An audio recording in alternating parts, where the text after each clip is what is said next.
हरे कृष्णा, राधे राधे। स्वागत है आप सभी का गोविंद भजो चैनल पर। आप सभी को निर्जला एकादशी व्रत की हार्दिक शुभकामनाएं। आज के इस वीडियो में आप जानेंगे निर्जला एकादशी व्रत की तिथि और शुभ मुहूर्त के बारे में।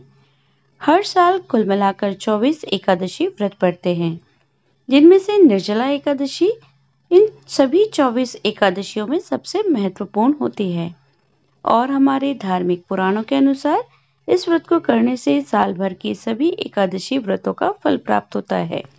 ज्येष्ठ मास के शुक्ल पक्ष की एकादशी तिथि को निर्जला एकादशी कहा जाता है।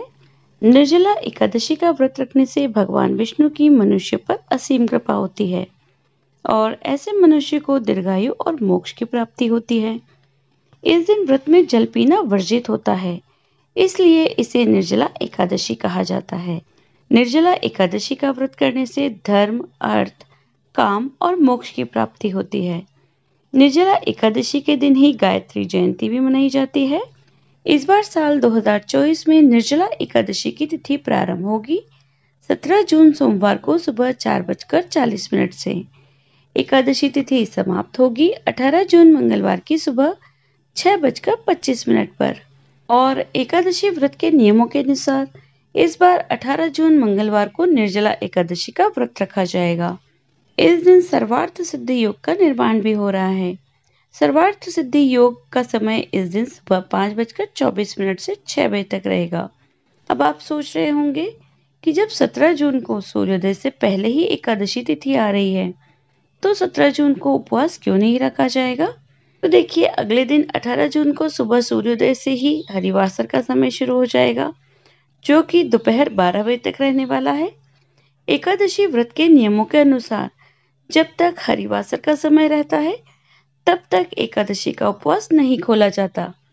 हमेशा हरिवासर का समय बीतने के बाद ही जब सूर्योदय के आसपास का शुभ मुहूर्त प्राप्त होता है, तभी एकादशी का उपवास खोला जाता है। ऐसे में जो लोग 17 जून का उपवास रखना चाहते हैं, उन्हें अगले दिन दोपहर 12 बजे के बाद ही अपने व्रत का पारण करना होगा। ऐसे में एकादशी का उपवास बहुत ही अधिक लंबे समय के लिए हो जाएगा, इसलिए आप सभी 18 जून को ही अपना उपवास रखें।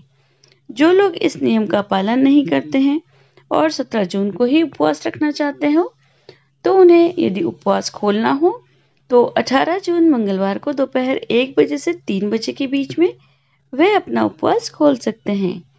हालांकि शास्त्र सम्मत तथ्य यही है कि जब भी एकादशी तिथि इस तरह 2 दिन पड़ती है, तब सभी को, चाहे वे गृहस्थ जन हो या वैष्णव जन, उन्हें दूजी एकादशी का उपवास ही रखना चाहिए। आइए बात करते हैं एकादशी के दिन रहने वाले शुभ मुहूर्तों के बारे में। सूर्योदय होगा सुबह 5:45 पर, सूर्यास्त होगा शाम 7:10 पर। इस दिन ब्रह्म मुहूर्त सुबह 4:09 से 4:57 तक रहेगा। अभिजीत मुहूर्त दोपहर 12:01 से 12:54 तक रहेगा। राहु काल दोपहर 3 बजे से 4:30 बजे तक रहेगा। 19 जून बुधवार को शुभ मुहूर्त रहेंगे। सूर्योदय होगा सुबह 5:45 पर, सूर्यास्त होगा शाम 7:10 पर। ब्रह्म मुहूर्त सुबह 4:09 से 4:57 तक रहेगा और इस दिन राहु काल दोपहर 12 बजे से 1:30 बजे तक रहेगा। द्वादशी तिथि प्रारंभ होगी 18 जून मंगलवार की सुबह 6:26 से और समाप्त होगी 19 जून बुधवार की सुबह 7:28 पर। क्योंकि बुधवार को सुबह जल्दी ही द्वादशी तिथि समाप्त हो जाएगी, इसलिए द्वादशी तिथि समाप्त होने से पहले पहले ही आपको अपना उपवास खोलना होगा। बुधवार 19 जून को एकादशी व्रत का पारण किया जाएगा सुबह 5:45 से 7:28 के बीच में। आइए बात करते हैं कि कैसे हम अपना निर्जला एकादशी का व्रत सुगमता से कर सकते हैं। निर्जला एकादशी का व्रत सभी एकादशियों में या कहें तो सभी व्रतों में कठिन माना जाता है। इस व्रत को एक दिन की तपस्या के समान माना जाता है, क्योंकि इस व्रत में पूरा दिन निर्जल और निराहार रहकर व्रत किया जाता है। इस दिन जो जातक निर्जल रहकर विधि विधान से व्रत करते हैं, उन्हें साल भर की सभी एकादशियों का पुण्य फल प्राप्त होता है। पर यदि आप निर्जल न रह पाए और पानी पीकर अपना व्रत करते हैं या फलाहार का सेवन करते हैं तो भी आपका व्रत खंडित नहीं होगा, परंतु फल आपको एक ही एकादशी का मिलेगा। अब चूंकि यह व्रत ज्येष्ठ के महीने में आता है और इस समय गर्मी बहुत होती है, ऐसे में बिना पानी पिए रहना बहुत कठिन होता है। तो कुछ सरल उपायों से आप अपना निर्जला एकादशी का व्रत सुगमता से कर सकते हैं। जैसे निर्जला एकादशी के एक दिन पूर्व यानी दशमी तिथि को नमक बिल्कुल भी नहीं खाना चाहिए। तला भुना भोजन नहीं करना चाहिए। जितना हो सके पानी युक्त फलों और तरल पदार्थों का सेवन करना चाहिए, जैसे टमाटर, तरबूज, खरबूज, ककड़ी, खीरा, नारियल पानी, शिकंजी, फलों का रस इत्यादि। एक उपाय जो स्वयं राधा रानी ने अपनी सखियों से कहा था, जब सखियों ने श्री जी से पूछा कि निर्जला एकादशी में ऐसा कौन सा उपाय करें जो निर्जला एकादशी के दिन प्यास न लगे, तब किशोरी जी ने सखियों से कहा, दशमी तिथि के दिन एक समय भोजन करें, मीठा भोजन करें, नमक बिल्कुल न खाएं। इससे निर्जला एकादशी को तुम्हें प्यास नहीं लगेगी। यह उपाय स्वयं राधा रानी ने अपनी सखियों को बताया था। हिंदू मान्यताओं के अनुसार एकादशी तिथि का प्रारंभ सूर्योदय के साथ होता है, इसलिए एकादशी के दिन ब्रह्म मुहूर्त में उठकर 3 से 4:30 बजे तक आप पानी पी सकते हैं। आप जितना चाहे पानी पी लें। हो सके तो मीठा नींबू पानी पिए। नींबू पानी पीने से आपके शरीर में पानी का स्तर बना रहेगा। और व्रत शुरू करने से पहले भगवान के सामने व्रत का संकल्प जरूर लें।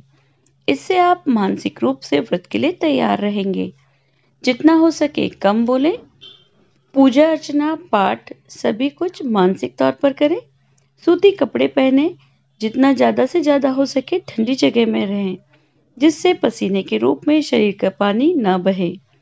यदि आपको ज्यादा गर्मी का अनुभव हो रहा है, ज्यादा प्यास लगती है, तो गीले कपड़े से अपने सिर को ढक सकते हैं। अपने पैरों में गीला कपड़ा लगा सकते हैं। सूती गीले कपड़े से अपने होठों को पोंछ सकते हैं। इससे भी बहुत हद तक आराम मिलता है। फिर भी यदि आप न रह पाए तो भगवान के सन्मुख बैठकर किसी पाठ का अनुष्ठान करें, जैसे नारायण स्तोत्र, विष्णु सहस्त्रनाम, गजेंद्र मोक्ष इत्यादि। प्रण से पहले आप तुलसी पत्र डले पानी से आचमन करें। ध्यान रहे आचमन करते वक्त आप उतना ही पानी लें जो आपके मुंह में समा जाए। इससे ज्यादा पानी पीने से आपका व्रत खंडित हो सकता है। निर्जला एकादशी के दिन आचमन करने से, स्नान करने से व्रत भंग नहीं होता। अब आप आचमन करें और भाव से भगवान का पाठ करें। यदि आप सूर्योदय से सूर्यास्त तक बिल्कुल निर्जल रहे और अब आप नहीं रह सकते, तो आप सूर्यास्त के 24 मिनट बाद तुलसी पत्र डालकर भगवान को जल अर्पण करें। फिर स्वयं वह जल ग्रहण कर सकते हैं। इससे भी आपको व्रत का पूर्ण फल प्राप्त होगा। जल में नींबू का रस मिला लें, चीनी और सेंधा नमक मिला सकते हैं। जल और नींबू के रस का सेवन करने से आपको बहुत राहत मिलेगी। इस तरह प्रभु के आशीर्वाद से आपकी निर्जला एकादशी बहुत आसानी से पूर्ण हो जाएगी। उम्मीद करती हूँ वीडियो में दी गई जानकारी आपके लिए उपयोगी होगी। यदि इन उपायों से आपको व्रत करने में मदद मिलती है तो आप हमें कमेंट करके ज़रूर बताइए। और यदि आप चैनल पर नए हैं और अब तक आपने चैनल को सब्सक्राइब नहीं किया है तो चैनल को सब्सक्राइब कर लीजिए, बेल आइकन को प्रेस कर दीजिए, जिससे आने वाले नए वीडियोस की नोटिफिकेशन आपको तुरंत मिल जाए। मिलती हूँ आपसे अगले वीडियो में। तब तक बने रहिए गोविंद भजो चैनल पर। हरे कृष्ण, राधे राधे।